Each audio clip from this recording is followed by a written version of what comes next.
You see this? It says skill saw right on it. This is actually from Skill, and it's a saw, and they call it a skill saw. I'm telling you that because there's more brands than just Skill for a worm-driven skill saw.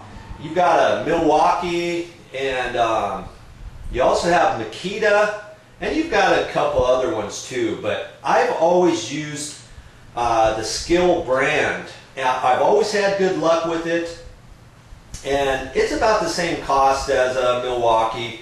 It's close to $200, $189 maybe before tax, but this is a heavy-duty skill saw. This is the type you need if you're going to do projects around the house, or if you're building a home addition or a house or anything like that. You want to use a skill saw like this.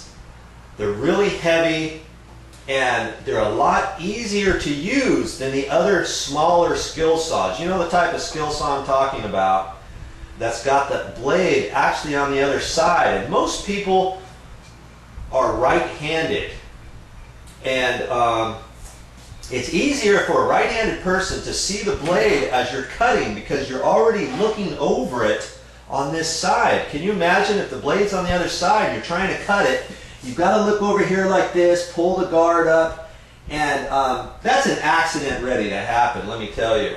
I don't feel comfortable with those types of skill saws, and they're not balanced either because the blade is over here and they're smaller and it wants to kind of kick. With this, it's more balanced throughout the whole saw. Once you get used to it, you'll love it. It's a little bit heavier, obviously, than the other type of skill saw, but I wouldn't have it any other way than to use this type of skill saw for my projects.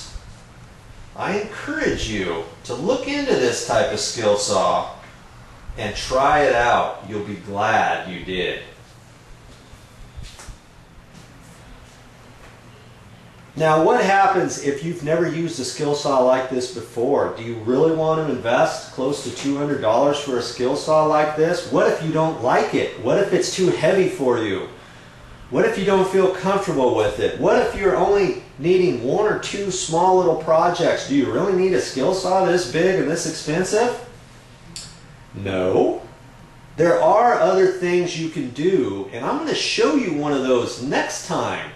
But here is one more thing to think about. You could go to a rental yard, you know, where they rent tools, and I think you can get a skill saw there like this. So maybe if you got one little project, maybe you can rent one of these for the day. It might cost you 15, 20 bucks for a day, but it might be worth it in the end for you to do that, just to see how comfortable you are with it and whether or not it's going to work for you for your project.